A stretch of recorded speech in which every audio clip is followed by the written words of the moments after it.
Good morning, folks. Welcome back to the homestead here, Mark Kelly Farm. We've got a little kind of break in the wind. It's still blowing, but at least it's not hot like it's been. We're supposed to have a cold front coming in today, which is going to cause some thunder boomers tonight, possibly. But I need to get these peas in the ground, and the moisture's right now because if you remember, we started the drip system a couple days ago. So we're going to go try to get those in. So stick around and we'll take you out in the garden again.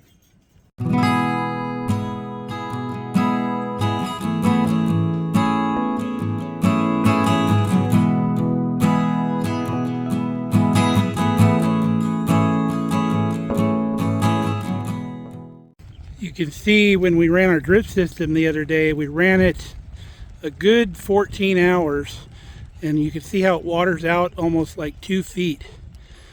So what we want to do is our two trellises here, we're going to get our two different types of peas planted. So we're going to do that today. There's moisture in the ground right now, but we've let it sit for a day, and then today we're coming in. We'll be able to loosen this soil up, and then the soil is going to stay loose. Now that we loosen it up, it's not going to harden into a crust, and that's the perfect time to plant your peas and your beans. We'll get them planted on both of these trellises. The wind is supposed to come up a little higher later, so I want to try to get this done now.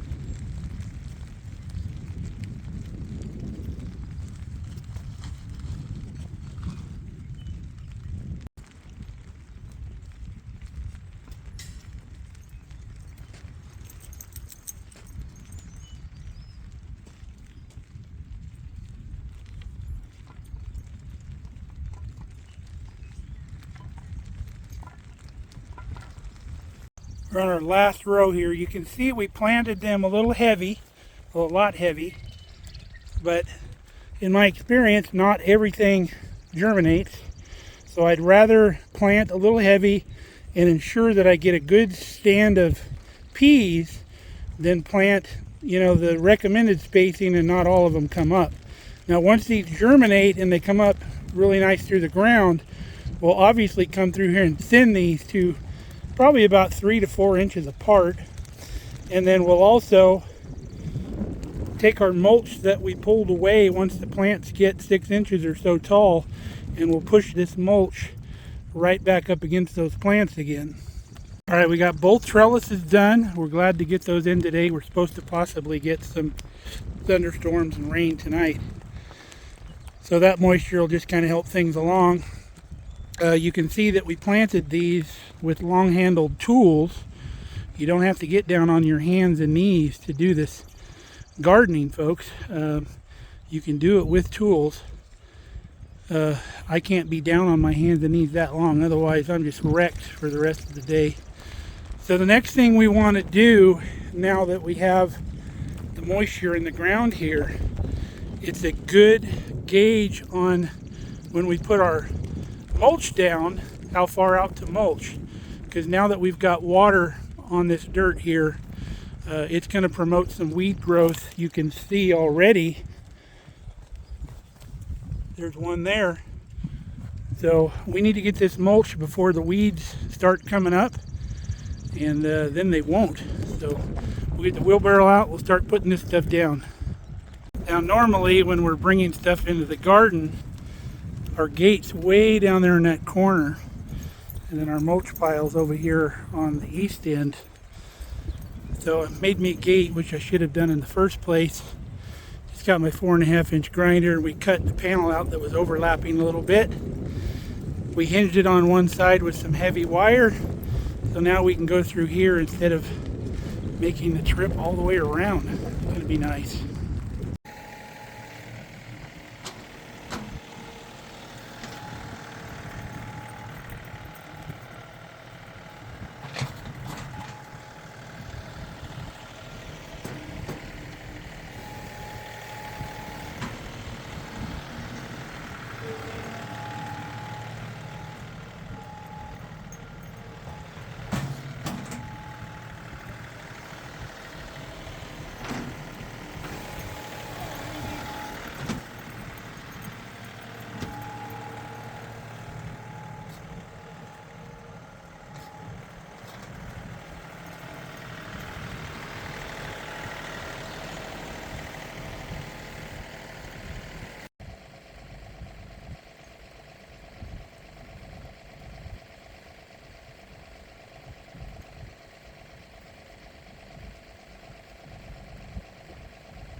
All right, we've got our mulching done.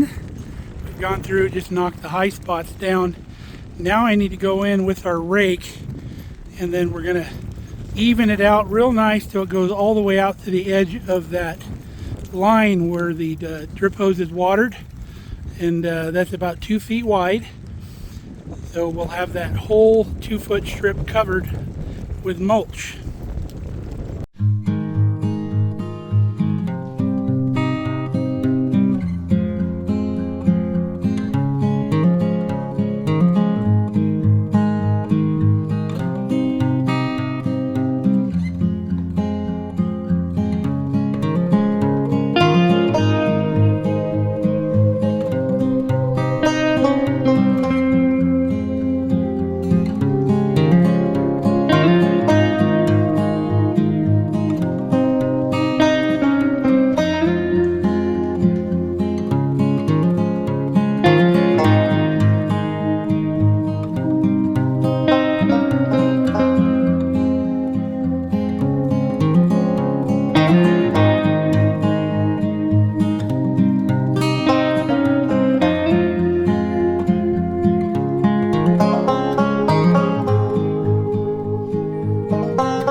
All right, my friends, look at those beautiful rows.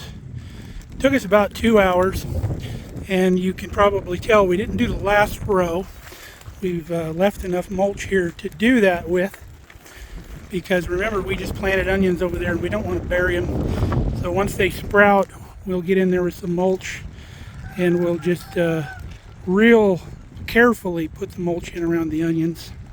Won't be too hard. Now, I've been calling this stuff mulch when most people would actually call it compost, and you would be correct. It is compost.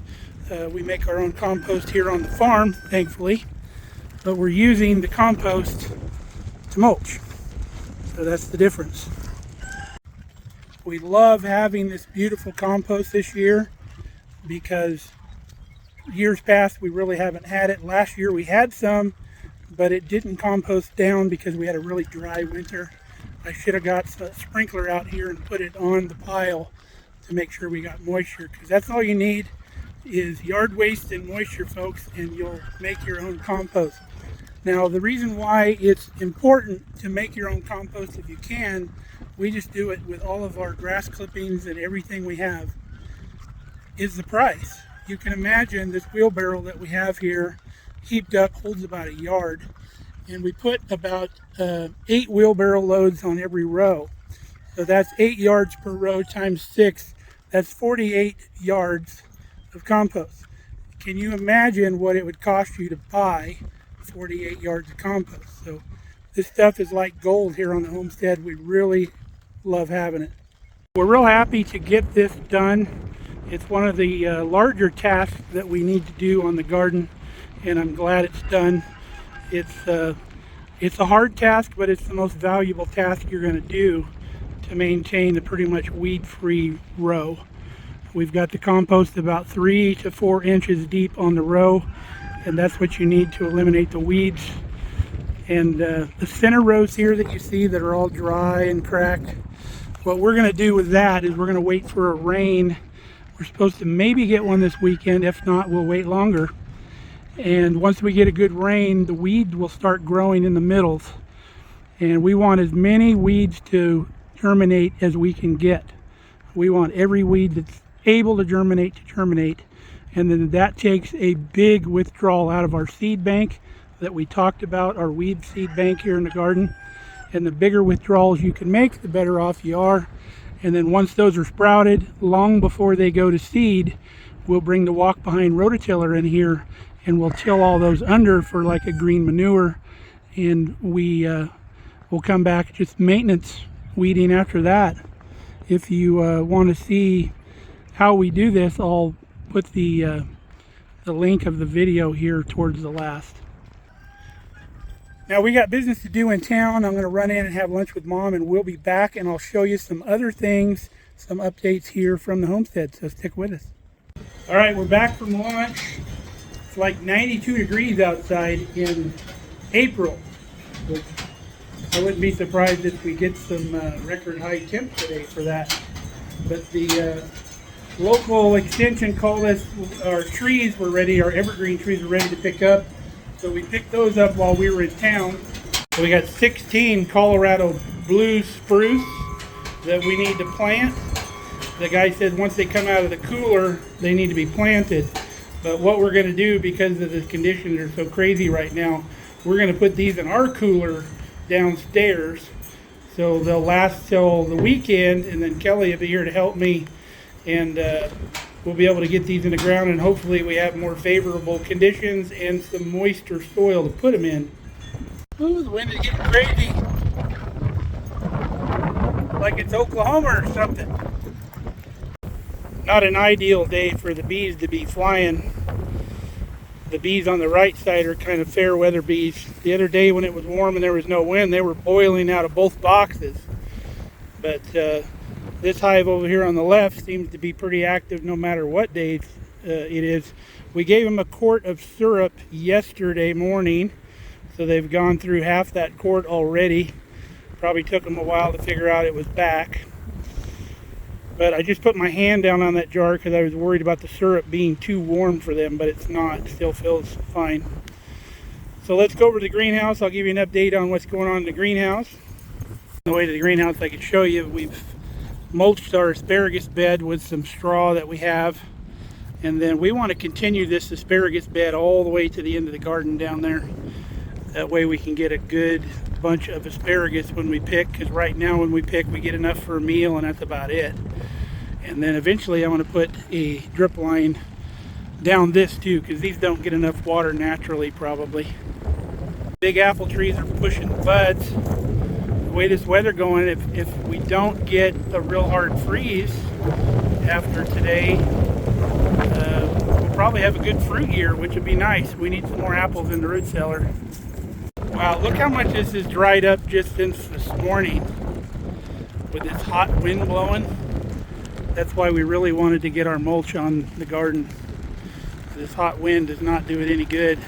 We're probably going to have to run the drip again tomorrow just to keep this moist here because it's drying out so fast. If there was an established root system on these onions, they'd be down in the moisture still, but since they're still right on top, we're probably going to need to keep that top moist for them. Our two Honeycrisp apples are pushing. You can see the blooms here. That's these two trees right here.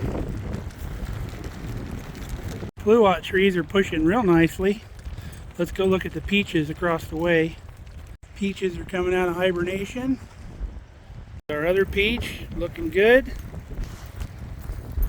So in the greenhouse, we don't have any tomatoes or peppers yet, but they take a little longer to germinate. We've got cucumbers coming up. We've got broccoli coming up. Brussels sprouts coming up. Look at our red cabbage here, our green cabbage. We're going to go through there and thin a lot of that out. Nothing yet on the celery, but our collards are looking real good. We got to get some water in these trays. I'll go grab the hose. Got our baby bok choy coming up out here in the lick tub.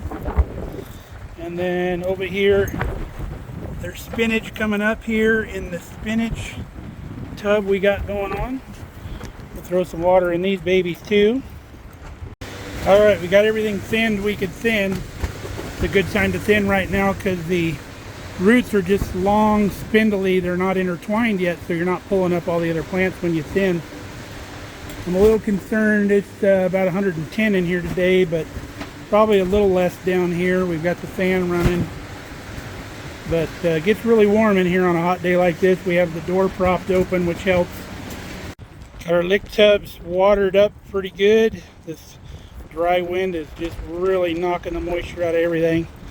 It took about 2 gallons to fill the bottom, so we weren't completely empty. So let's go work on the inside of the greenhouse now. Thank God for leaky faucets, huh, Ruby? See some thunder boomers building off in the distance up there. Supposed to move down here by this evening. We saw them coming from town too. Rhubarb's waking up.